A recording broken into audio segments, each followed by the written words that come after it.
Assalamualaikum warahmatullahi wabarakatuh. Selamat malam semuanya. Malam, Pak. Selamat malam, Pak. Malam, Pak. Baik, suara saya jelas ya, terdengar ya. Jelas, Pak. Jelas, Pak. Jelas, Pak, jelas. Oke, baik. Pada pertemuan kita ya untuk hari ini studi kasus terhadap di kasus jurnal ya, di mana tampilannya sudah muncul, sudah bisa terbaca dan terlihat.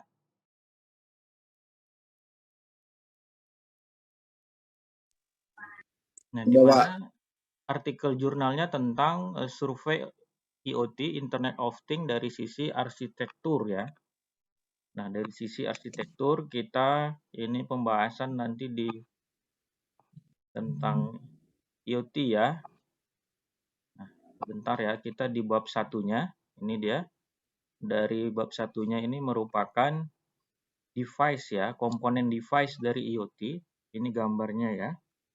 Jadi pada device komponen IoT itu ada connectivity, kemudian ada prosesor, ada memory interface, graphics, kemudian audio video interface, kemudian storage interface, dan IO internal output interface seperti sensor, actuators, dan lain-lain. Nah, jadi yang di dalam komponen yang di dalam connectivity itu ada USB hostnya, kemudian ada RJ45 Ethernet. Ini dia connecting ya, berarti sifatnya adalah sebagai alat connecting ya, konektifnya ya, untuk di dunia di penghubung ya ke prosesor. Kemudian ini juga ada memory interface.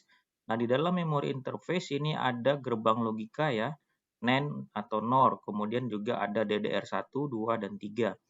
Nah, sedangkan di dalam prosesor itu ada CPU, Central Processing Unit ya. Kemudian di sisi graphics ada GPU. Kemudian di dalam audio video interface di sini ada HDMI, video. Kemudian di dalam storage interface di sini ada memorinya ya, ada SD, MMC, SDIO. Kemudian dari sisi interface-nya itu sensornya ada berupa UART, SPI, I2C, dan CAN. Ini merupakan komponen device dari sisi IoT ya, dari sisi IoT. Nah, berikut ini adalah tabel ya, tabel perbandingan existing IoT berdasarkan hardware platformnya ya. Nah, di sini kelihatan ya, misalnya prosesor menggunakan hardware apa, GPU, operating bagaimana, spesifikasi pembanding ya hardware-nya. Nah, kemudian menurut dari sisi current book ya, bahwasannya jaringan global yang dinamis ya dari sisi infrastrukturnya ya dengan konfigurasi sendiri kapabilitasnya itu terdiri dari standar dan juga protokol komunikasi ya, di mana fisik dan secara virtual sesuatu itu dapat mengidentifikasi, kemudian dapat ada suatu fisik fisik atribut, kemudian dari sisi personalita virtualnya dan juga bagaimana menggunakan intelligent interface-nya ya. Dan bagaimana integrasinya itu menjadi suatu informasi network, jaringan informasi. Nah, itulah salah satu kehandalan dari teknologi IoT ya. Nah, ini merupakan komparasi tabel ini adalah komparasi dari perbandingan teknologi komunikasi ya. Ini ada menggunakan Wi-Fi, kemudian WiMAX, mobile communication, Bluetooth, dan LoRa. Ini merupakan standarnya pembandingnya ya, bagaimana standarnya, bagaimana frekuensinya, bagaimana data rate-nya, bagaimana transmisinya, dan juga bagaimana konsumsi dari sisi energinya dan juga dari sisi harganya ya.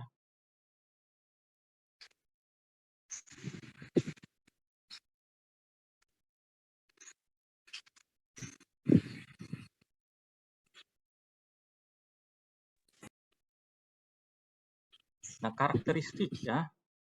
Kita masuk ke utilities dari IoT.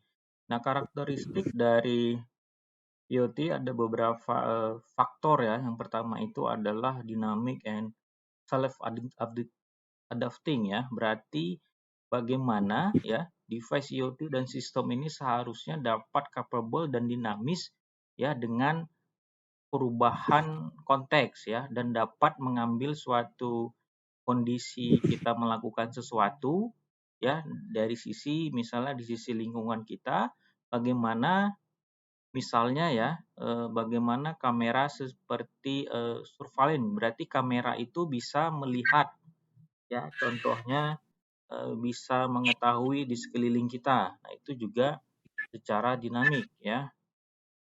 Kemudian bagaimana self configure-nya ya, konfigurasinya.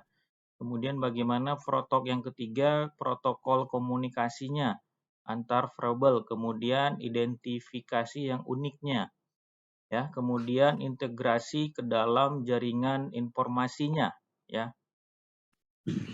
Nah, kemudian ini merupakan tabel pembanding cloud ya, apa namanya cloud yang bagian dari IoT ya yang digunakan untuk case study ya, untuk studi. Nah, berikut adalah domain dari IoT cloud platformnya ya, aplikasinya.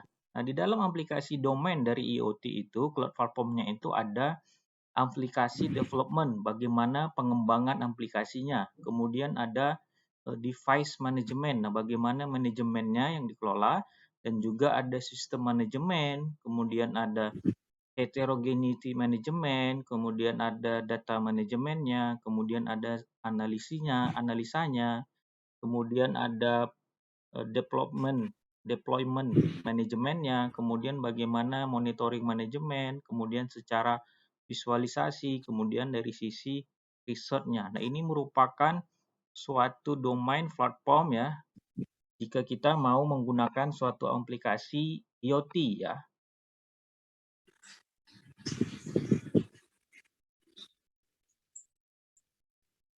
Nah, dari sisi standar komunikasi wireless ya, itu ada beberapa ya. Ada ini dia 802.11 Wi-Fi, kemudian 802.16 WiMAX ya, ada beberapa. Nah, ini merupakan IoT domain tree-nya. Ini merupakan aplikasi domain dari sisi cloud platform-nya dari berdasarkan tree, pohon ya. Jadi dalam IoT domain tree ini dalam berbentuk pohon itu ada RFID, kemudian ada SOA, WSN, SCM, healthcare, smart society, cloud service, social compute, kemudian security. Nah, jadi IoT ini ya mungkin nanti jika kalian memang mau penyelesaian misalnya skripsi ya bisa salah satu skripsinya nanti berhubungan dengan teknologi IT, teknologi IoT ya. Tinggal bagaimana penggunaannya, mau di sisi healthcare-nya, kesehatan, atau mau di sisi security, keamanan, ya, atau mau di bagian mana, itu masih banyak sebenarnya ya, yang bisa nanti dilakukan.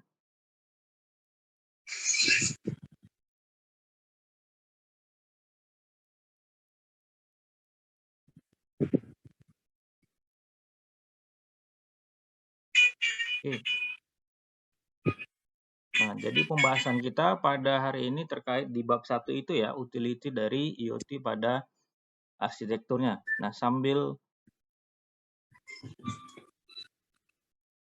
jika ada yang mau memberikan pendapat, tanggapan, silahkan. Sambil menunggu itu, silahkan diaktifkan videonya. Saya ambil absensi kita.